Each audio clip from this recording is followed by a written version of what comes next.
So I just want to say hello to everybody. We're going to start in just a moment here, and we'll introduce ourselves and hopefully engage you all in a useful conversation about ARPA funds and parks and everything related.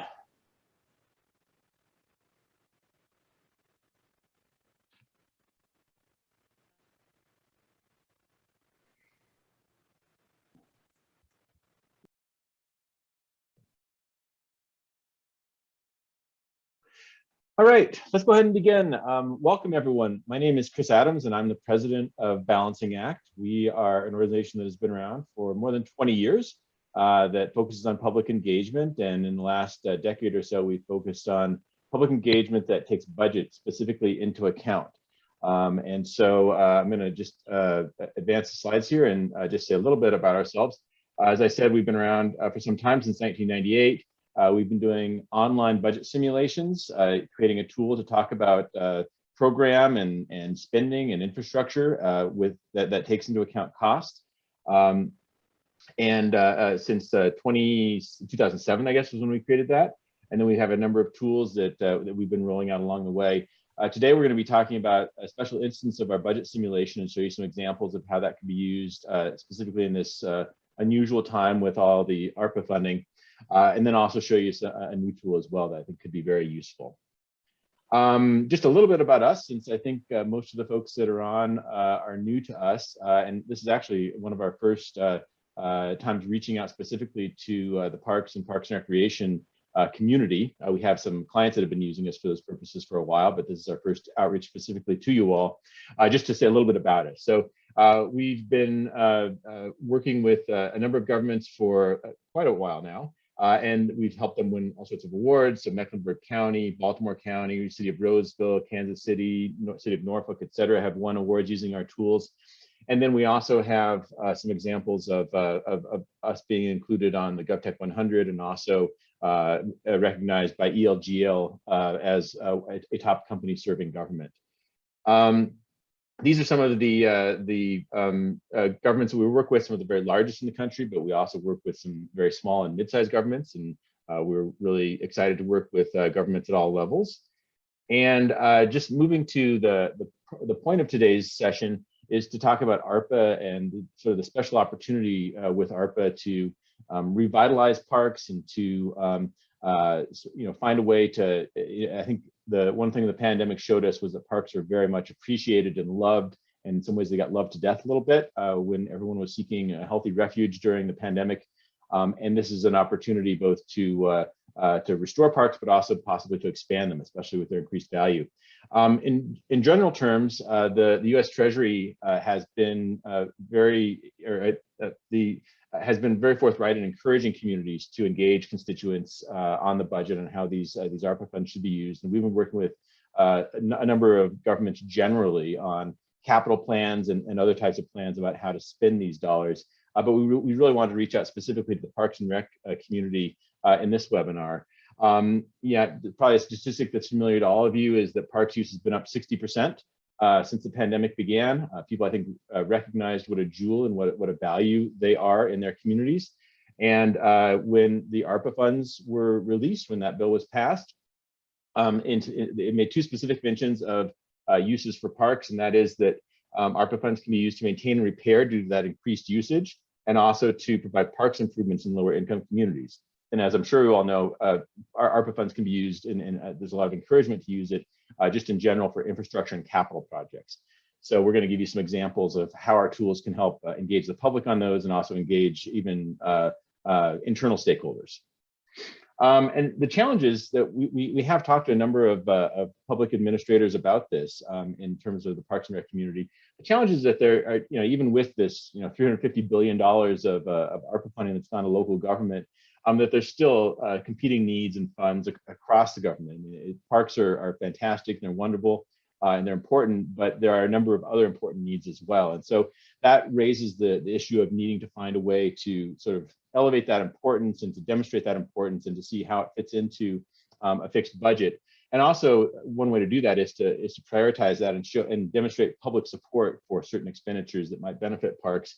And then, because you all are professional administrators or public administrators, find a way to link that and show that and how that works with your long-term plans and also with good management practices. So there are going to be two tools that I'm going to show you today, and then my colleague Garrett Hernandez-Reimer is going to actually show you how to build one of these. It's much easier than you might think to build one of these tools. On the left is our simulation tool, and I'm going to show you how Greensboro, North Carolina has used it, as well as Metro Tacoma Parks. And then I'm going to show you our Prioritize tool, which is brand new, and it's really, I think, well suited to this purpose. So I'm going to move on to a demo at this point. And I also just want to encourage you, if you have any questions or comments, to use the chat feature. We have at least one of our sales team is on today, Amy Flynn, and she'll be monitoring that and able to answer questions or to raise them to the general discussion as necessary. So Amy will be available to help you afterwards if you have any questions about this. And we did also promise everyone a 1-month free subscription, which you can actually probably get a decent amount done in a month, but Amy can help you with that and sort of help you to see how this might be a useful tool moving forward. All right, so let me now go to my simulation. I'm going to show you first, I'm going to skip over here, and I'm going to show you first Greensboro. So I'm going to show you our simulation tool as it's been used by a government that's really known for high quality and good governance, Greensboro, North Carolina. They were the very first of our clients to adapt our simulation tool to get input on how to use stimulus funds. And then I'm going to show you Prioritize and how Metro Parks uses it just in the course of its general business, Metro Tacoma Parks. So our simulation, the most prominent part of it is that is what we call the balance bar. And so this green bar up here, and it basically says you have available recovery dollars. This is all customizable. And so Greensboro has $59 million that it wants to have some public input on how to prioritize. And as you scroll down, you see some various categories for spending and a nice donut chart over here. And then you've got the revenue side over here, which just shows that there are these federal funds available, and they use our context features to describe what that is. And so the idea here is that they can go to an area such as recovery assistance for community programs. It's currently starting at 0. And so you can click on the info icon and you can see that this is what this is, and that this is a way of supporting community programs. And then you can go down here and you can learn more. You can see nonprofits. Currently that's at 0, but you can learn a little bit about it. And you can find out how the city can support these different entities. And then you can add funds to it. I think they've got theirs, they have theirs set to advance at $500,000 with each click. And as I click it, you'll see that this amount goes up. This amount shows up over here in this very simple arithmetic equation, and then it shows that this number is getting smaller, but there's still available recovery dollars. So then you can get on here and you could say, I think we ought to support local businesses a little bit, impacted industries, and so forth. And then you can go down and look at some other opportunities as well. So you can look once again at parks, and you get a description of what that could look like, and you could add to it simply like this. Greensboro has had a great deal of success. I think they've had a few thousand people that have participated in helping professional administrators as well as elected officials make some good decisions about how to allocate these scarce funds. I'm going to shift now to a different tool. This is a new one that is really easy to create, and we're seeing a lot of uptake just since we released it about 2 weeks ago. This simulation is one that we created as a demonstration, and it's to get input on a park. On park improvements. And so it uses these entry windows to say that we've got $675,000 that we could use for improvement projects, and it asks residents to take a few minutes to learn about the items and then provide some input. Back here, there's an opportunity to collect some information. Are you a resident? This is all customizable. And you can enter a postal code, because people don't like to give their addresses generally on the internet, but they will generally give you a postal code. And if you click on that, it shows a map. And then if they're willing, you can ask them to position it just a little bit more closely to about where they live, so you get just a little bit better chance to understand if there might be some geographic differences, or if a variety of people are responding. So then you are presented with a very visually attractive screen, and at the top you've got it says you've selected 0. And you've got $675,000 available. And then you've got a bunch of tiles down here where it's got various projects, and these tiles are all based on pictures. We have a a connection to a company called Unsplash that provides you with really nice, high quality, royalty-free pictures so that you can make this visually attractive very quickly. And you can just go through and you can sort of click on the info icon, learn a little bit about each of the items, and saying, you know, in this case, it says parks aren't only for humans, that they're also for dogs to enjoy, and click a little bit of information. And in this case, there's a link to what the benefits of exercising with your dog, but you could put in a picture here, you could put in a visualization, you could put in usage statistics, kind of whatever you want. And if you think that that ought to be included in the $675,000, you can select it. And so then it shows that amount up here, and it shows what you have left, and the thermometer is starting to fill. And so you can go through and you can look at a playground, and once again get a description of what that is, and you can select it. Maybe you want to prioritize walking trails. Maybe you want to have a program that has artists painting trash cans and so forth. And you can kind of just go through here. I don't have enough money anymore to install a bike sharing program. So if I wanted to do that, I'd have to remove something and maybe even something more. And then I could select that.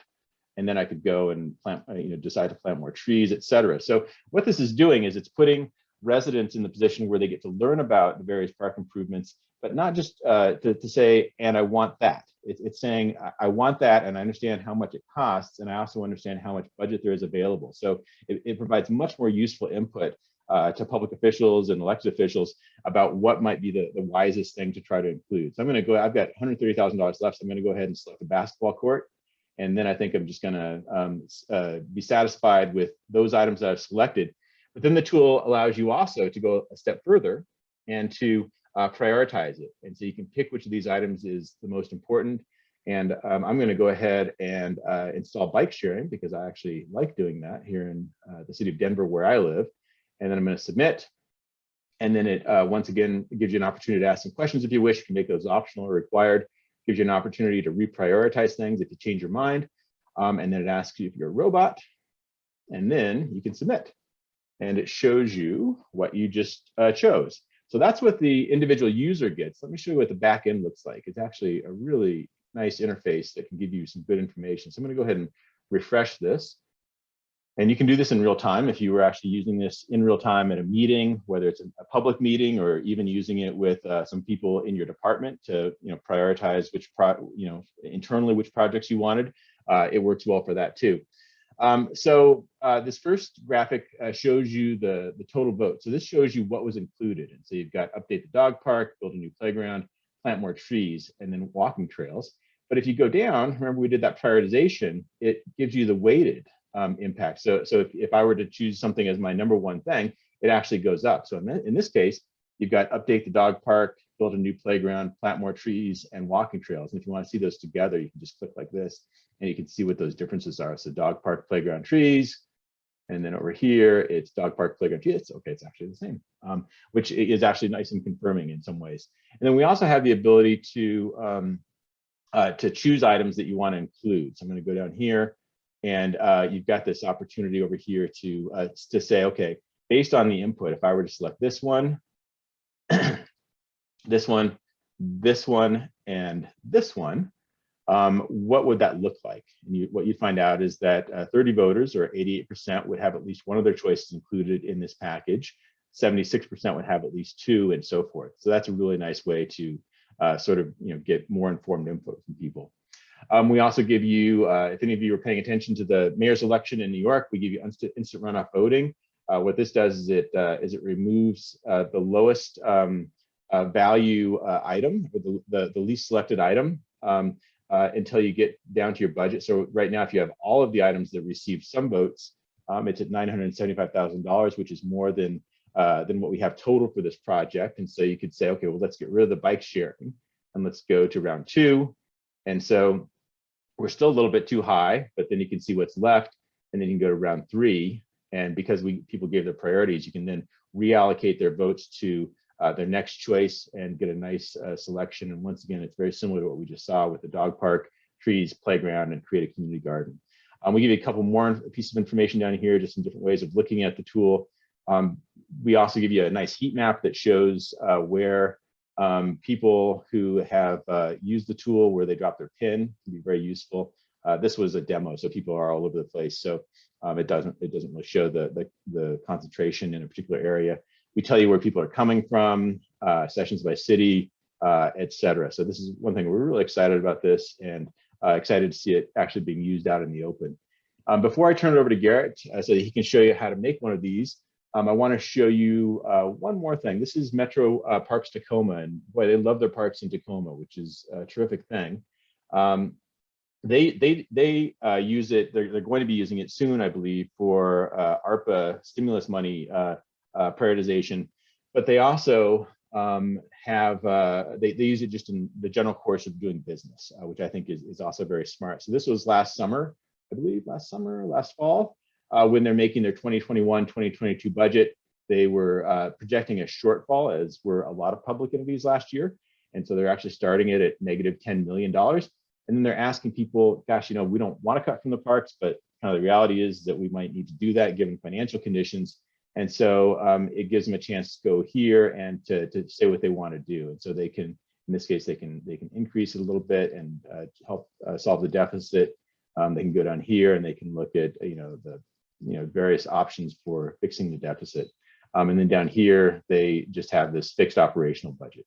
So they got some really terrific input. I'm just going to quickly show you a very high level of what that looked like. Oops, sorry, it's in a different window.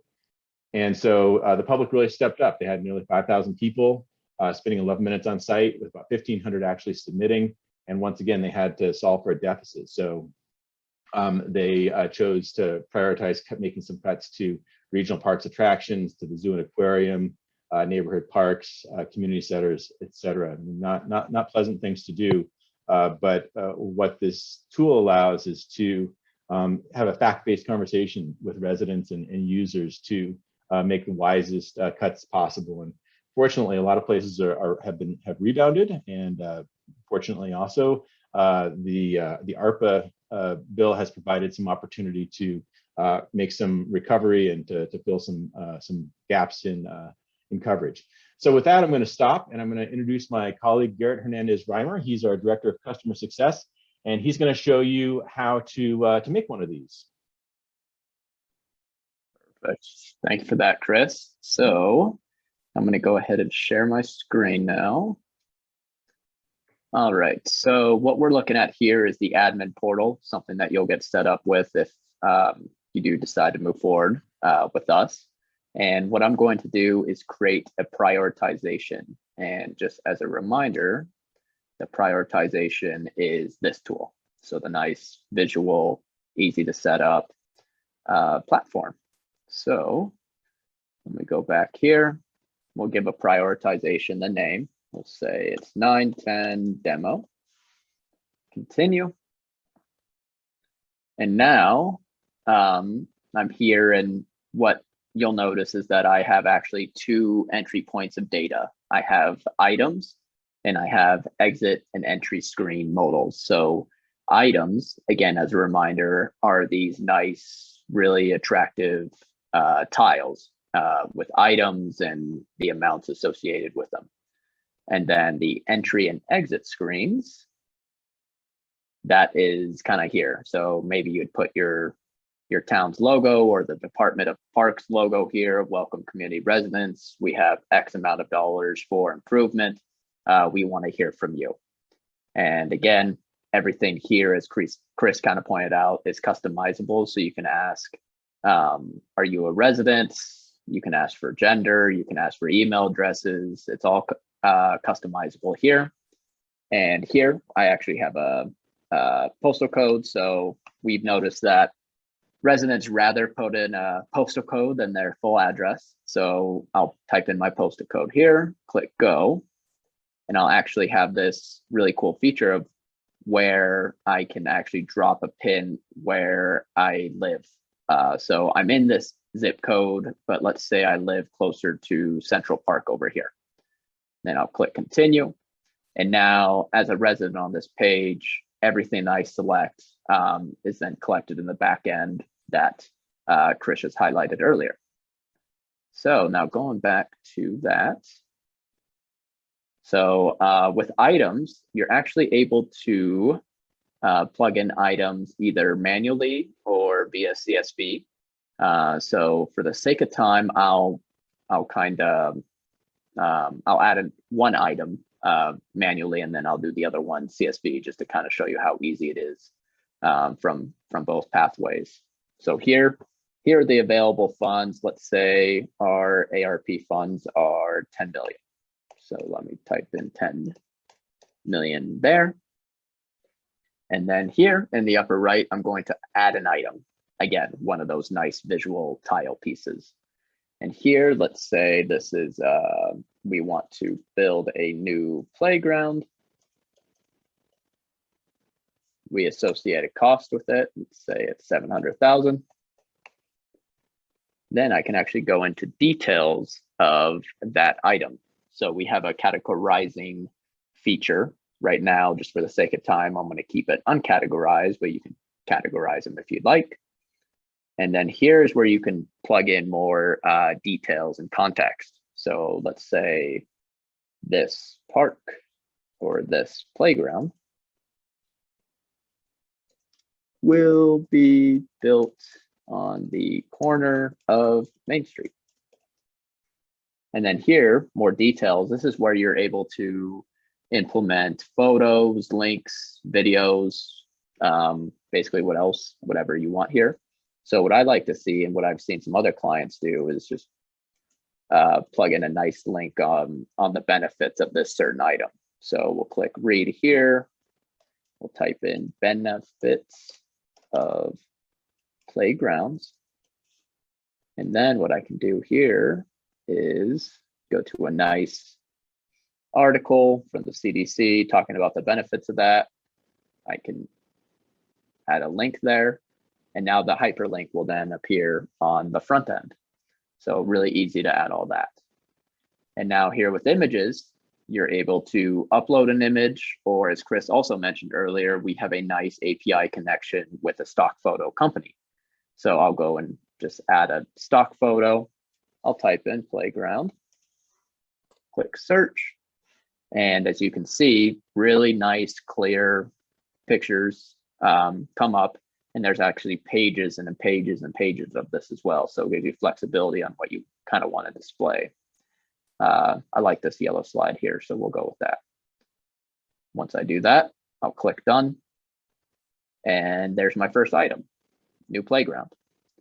So now I want to show you the other option, which is importing by CSV. And a CSV template is really simple. So this is what it would look like. You would set up your category. Again, the previous one I just did, it's actually uncategorized. So you can do that as well. So you'll have category, which is required, the subcategory, so kind of the item name, so new playground, and then the amount, so the dollar amount associated with that item. And then the optional things are more info and more details. I went ahead in that new playground and just implemented those manually. So that just these three buckets are really the ones that you need to plug in a CSV of all those items. And I'll do that here. Just moving this little Zoom video here. So I'm going to go in here. I'm going to import from CSV. I have a CSV already ready. We'll click open. And as you can see how quickly that really uploads everything. So supporting small businesses, expanding broadband, renovating the library, et cetera, et cetera. So everything in here, it's that subcategory, the dollar amounts associated with it, and the things that aren't uploaded are just photos. So after this is all uploaded via the CSV, I can go in and actually edit this. So let's go look at the library. Edit, we'll go down to image again, go to search, let's type in library. Search that, and again, as you can see, we have 165 pages of options. This one looks pretty cool. Image uploaded, click done, and now you're here. So on this page, we entered new playground manually, and then everything else was via CSV. So now I'm going to go to that second point of data entry, and this is that exit and entry screens. So here The entry screens, you can ask a variety of questions. Right now, I just have, are you a resident? And then as I scroll down, this is where I can enable that drop a pin feature. You can make anything required if you want or optional. And then here, that entry screen, and again, just as a reminder, the entry screen is this nice little visual piece here. Go back in here, we'll say, welcome residents, exclamation point. There's some great formatting tools back here, so it's really easy. I'll make this a header. I'll center that. And then I'll also add a picture of a logo of our town. And then we have alt text also as well. So we'll just say this is the city logo. Click submit there. Again, I'm able to reformat that, make that a little smaller. And then I click this little green arrow box, save it. So now we have enough data implemented to preview. So these two buttons up here, preview just allows me to kind of track my progress and see how it looks. Activate, that's what you would click on if you want to broadcast it to the public. So here, we'll just preview it. And this is what it's looking like. So as you can see, this is the entry screen that I added, welcome residents, with a nice clean logo. Going to continue. My entry question, I only wanted, are you a resident? Let's say yes. There's that postal code. Click go, drag and drop. Let's say I live closer to City Park over there. Click continue. And now as a resident, everything that I'm inputting here is now being collected in that analytics page that Chris went through. So as you can see, new playgrounds there. That's the one item we entered manually. And if I click on this informational icon, that's something that we just plugged in. The playground's going to be built on the corner of Main Street. And then when I click on that more details, the nice URL to the CDC on the benefits of playgrounds and healthy spaces is implemented there. And then everything else has blank photos at the moment, and that's just because we uploaded those via CSV. We did implement the Renovate library via CSV, but as you can remember, I went in there and just added this image. So yeah, then I can go ahead, play with it. Nice and easy. And again, Chris highlighted all these features of the reordering and all that. So really what I want to highlight here is the actual admin portal and the implementation of data is really not that difficult. The one thing that makes this process easy is just gathering once you have all the content and all the items, it's going to be really easy just to plug it all in the back end. And then, so that's the prioritize tool. And then with the simulation tool, the other one that Chris showed, it's really the same structure. So you'll actually be able to implement data manually or via CSV, and the CSV is going to look exactly like this. So you'll have your categories, subcategories, amount, plug those in, and that it'll take a little bit longer because there's more details associated with the simulation, but really the structure is the same. All right, that's great. Hey, Garrett, going back to prioritize, if I wanted to rearrange those categories, so if you wanted to move Renovate Library, for example, up to that top row, is that possible? It is, yes, very good question.